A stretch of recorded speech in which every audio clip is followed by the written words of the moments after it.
waan jabduu qabadhee dhufeerraani maqaanti kun dura wayina jettanii sifiini maadhagee mee qalbiini taa'im jechuudha dhiironni beektan waan guddoota kanneen nuti dhufeerraani afaan oromooti yeroo jaaniini sifiini maadhagee mee waan taate yeroon sifiini maadhagee mee waan taate yerooni lakkiyaa barataa yeroo nama gataa bu'aa jireenyaa bu'aa lubbuu keenya yaa nama dhaga hojiif tattaafadhu rakkoo keessaa ba'e yaa nama dhaga'i hojiif tattaafadhu rakkoo keessaa ba'e.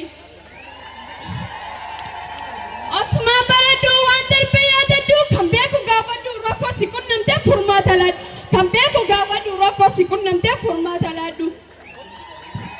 Yeroodhaan barattuu waan darbee yaadadhu hundanii dhaqqannaa waliin tattaafannaa bu'aa yeroo bara hundanii dhaqqannaa waliin tattaafannaa bu'aa yeroo bara. Yeroo kumni bituu warqee jaammalee hin jiru kan isa gidduu warqee caalu yoo itti hojjetan warri jabaaf lafaan kan waliin madaalu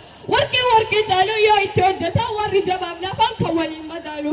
yeroo meeqa beeknaa itti yaadaa fayyadamuu nuti maaf tatteenyaa maala yaa saba koo maalumaaf dagattee mee biyyoonni biroo guddatee nu gate maalumaaf dagattee mee biyyoonni biroo guddatee nu gate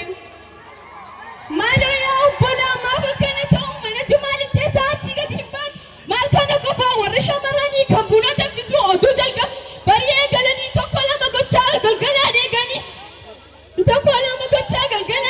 bu'aa yeroo keenya uummata tokko hin beekan bu'aa yeroo keenya uummata tokko hin beekanii